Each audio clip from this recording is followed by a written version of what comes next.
Gentleman from the 2nd District, Representative Barkis. Thank you, Mr. Speaker. I move adoption. 571. It has been moved and seconded that Amendment 571 be adopted. Representative Barkis. Thank you, Mr. Speaker.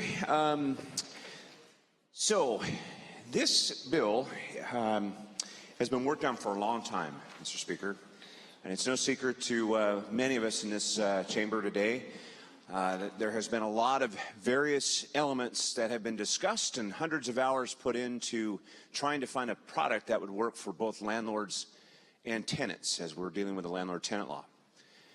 As we started out, and I'm going to save most of my comments probably for final passage, but it is important to note on this particular amendment because it's probably the key one. When we started out, we were looking at how could we help the tenants in the state of Washington while also assisting the landlords when dealing with eviction. And we found out that evictions are occurring more. We found out that there's a lot of issues that surround the causation with eviction. And so the bottom line was, how could we find more time for tenants to get more services or access to services or resources to be able to avoid the eviction process? And Mr. Speaker, current law right now is 3 days. 3 days.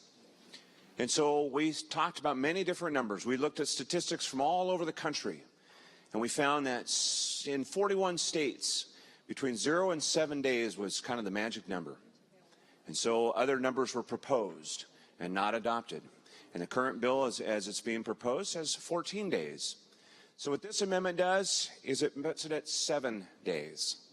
Mr. Speaker, 7 days is an increase over what is current law and a happy medium between what is being proposed, and is something that the landlords and the tenants, in a lot of ways, could use to avoid this eviction. Now, we're going to hear a lot more as this bill progresses about this. But, Mr. Speaker, I would urge the body to consider this amendment today. 7 days is fair. 7 days is reasonable. 7 days is a number that was discussed many times.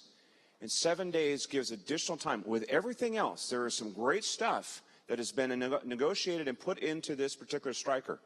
And I commend the good lady for all the work that she has done and many others on this particular bill.